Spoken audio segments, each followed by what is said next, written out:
नमस्कार, मेरा नाम डॉक्टर सुवर्चला है। मैं जीवा फर्टिलिटी सेंटर्स में साइंटिफिक डायरेक्टर हूँ। आज हम एग फ्रीजिंग यानी अंडों के फ्रीजिंग के बारे में बात करेंगे। इसके क्या कारण है, क्यों ये सलाह दी जाती है कि आप अपने एग्स फ्रीज करो, इसके क्या मेडिकल रीजन है और क्या सोशल रीजन है, क्या आपकी भी पर्सनल ओपिनियन यहाँ पे मायने रखती है, इसके बारे में हम समझने की कोशिश करेंगे। एग फ्रीजिंग प्रोटोकॉल तब किया जाता है जब आप अपने अंडों को फ्रीज करते हैं ताकि आप फ्यूचर में कभी वो अंडे इस्तेमाल कर सके। इसके बहुत सारे रीजन हो सकते हैं, उनके बारे में हम बात करेंगे।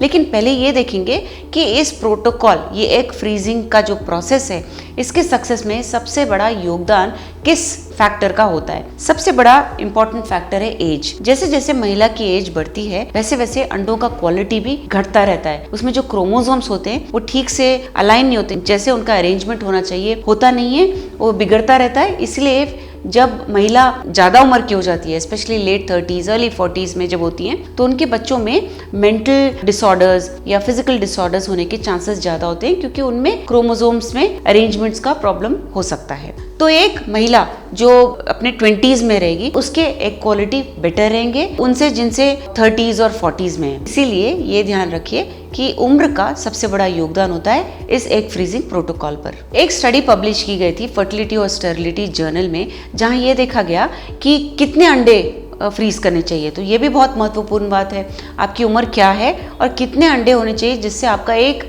लाइव बर्थ हो सके। लाइव बर्थ यानी एक शिशु को जन्म दे सके आप। तो ये स्टडी पब्लिश किया गया था। उन्होंने देखा कि अगर आपकी उम्र 35 से कम है तो आपको कम से कम 15 मैच्योर एग्स, मैच्योर यानी जिस स्टेज में वो एग्स यूज किए जा सकते हैं उस स्टेज में वो एग्स होने चाहिए। तो कम से कम 15 एग्स चाहिए जिससे आपका सक्सेस रेट 80% हो सके। आपको लाइव बर्थ के लिए आप जैसे प्रेगनेंसी होके जन्म दे सकें एक हेल्दी बेबी को, उसका परसेंटेज 80% तक जा सकता है अगर आपने 15 एग्स दिए। तो यही मात्रा अगर आप 35 से 37 रहे बढ़ जाता है। उनमें 20 मैच्योर एग्स चाहिए होते हैं एटलीस्ट 80% चांस के लिए, सक्सेस के लिए। सक्सेस में प्रेगनेंसी के बारे में नहीं बात कर रही हूँ, लाइव हेल्दी बेबी के बारे में बात कर रही हूँ। तो इस उम्र में आपको कम से कम 20 अंडों की ज़रूरत होती है। अगर आपकी उम्र 38 से 40 रही, अब ज़्यादा एज के बारे में बात करते हैं, तो भी 30 से ज़्यादा एग्स ज़रूरत होती है, लेकिन तब आपका सक्सेस रेट 75% होता है फॉर अ लाइव बर्थ। अगला है 40 से 42। तो इस उम्र में 30 से ज़्यादा मैच्योर एग्स चाहिए होते हैं कम से कम 50% सक्सेस रेट के लिए।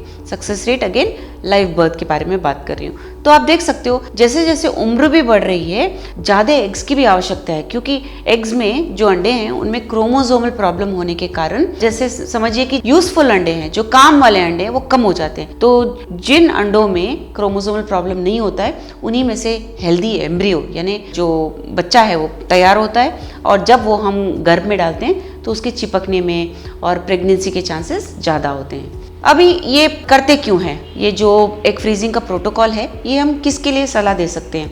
दो कारण हो सकते हैं, एक होता है क्लिनिकल, दूसरा होता है सोशल। तो क्लिनिकल में ये है कि अगर आप एक पेशेंट को देखते हैं कि कैंसर है, कीमोथेरेपी और रेडिएशन कराना है, तो कीमो और रेडिएशन के बाद अंडों का क्वालिटी ही नहीं नंबर भी कम हो जाता है। इसीलिए आपके फिजिशियन या आपके गायनोकोलॉजिस्ट आपको अंडे फ्रीज करने के लिए बोलेंगे। जब इस प्रोसीजर में अंडों को बाहर निकाला जाता है, उन्हें फ्रीज किया जाता है। जब आप कीमो और रेडिएशन करा लेते हैं, कैंसर एकदम ठीक हो जाता है और आप तब प्रेगनेंसी की प्लान करते हैं, तो वो अंडों को निकाल कर उसे IVF द्वारा आपको प्रेगनेंसी लाने की कोशिश की जाती है। यही नहीं, अगर आपको एंडोमेट्रियोसिस है, बहुत ज़्यादा एंडोमेट्रियोसिस है, स्टेज 4 है, जिससे क्वालिटी भी मार खा रहा है और आपको पेन है, डिस्कम्फर्ट है और आप प्रोसीजर कराना चाह रहे हैं, जिससे कि डॉक्टर ने कहा है कि बेटर है अगर आप अपने एग्स फ्रीज कर सके ताकि फ्यूचर में आप प्रेगनेंसी के लिए कोशिश कर सके, तभी भी एग फ्रीजिंग किया जाता है। पॉलीसिस्टिक ओवेरियन सिंड्रोम, ये भी सुना होगा। इन पेशेंट्स में भी एग फ्रीजिंग बहुत अच्छा काम करता है, क्योंकि इनमें बहुत एग्स होते हैं बट क्वालिटी ऑफ एग्स कम होता है। तो अगर ये प्रेगनेंसी फ्यूचर में प्लान कर रहे हैं तो उन अंडों को लेकर जो मैच्योर एग्स है उन्हें फ्रीज किया जाता है। मैंने कहा था सोशल रीजंस भी होते हैं। आजकल महिलाएं पढ़ना चाह रही हैं, काम करना चाह रही हैं, जो बहुत अच्छी बात है, लेकिन अगर प्रेगनेंसी के लिए भी प्लान कर रही हैं तो सही उम्र में करने से ही उनके हेल्थ के लिए नहीं, शिशु के मेंटल डेवलपमेंट के लिए, फिजिकल डेवलपमेंट के लिए भी अच्छा होता है, क्योंकि क्रोमोसोमल प्रॉब्लम्स कम होते हैं उम्र कम होने पर। तो ऐसे महिलाओं के लिए भी एग फ्रीजिंग सजेस्ट किया जाता है। बहुत सारे महिलाएं, इनफैक्ट कॉर्पोरेट कंपनीज में भी देखा गया है कि एग फ्रीजिंग के लिए कॉर्पोरेट कंपनी उन्हें एनकरेज करती है, मेडिकल इंश्योरेंस देती है। तो ऐसे सिचुएशंस में suppose for example early 30s में महिला है, उनके एग्स अगर हम फ्रीज करें 40s में आकर भी वो प्रेगनेंसी के लिए कोशिश कर सकती है, क्योंकि जो उनके अंडे हैं वो 30 की उम्र में ही फ्रोजन है। वो 40 पर भी अगर आएँ उनके अंडे 30 ईयर्स के ही हैं। तो ये बहुत अच्छा प्रोटोकॉल है। ऑफ कोर्स आपको ये ध्यान रखना चाहिए कि प्रेगनेंसी ज़्यादा डिले भी नहीं करना है, क्योंकि आप जितना डिले करोगे प्रेगनेंसी के दौरान भी कॉम्प्लिकेशंस हो सकते हैं। एग फ्रीजिंग एक अच्छा प्रोटोकॉल है। इसके बारे में अगर आप और जानना चाहते हैं या एग फ्रीजिंग करवाना चाहते हैं, अवश्य जीवा फर्टिलिटी सेंटर्स आइए। धन्यवाद। हमने इस वीडियो को बनाने में बहुत मेहनत की है।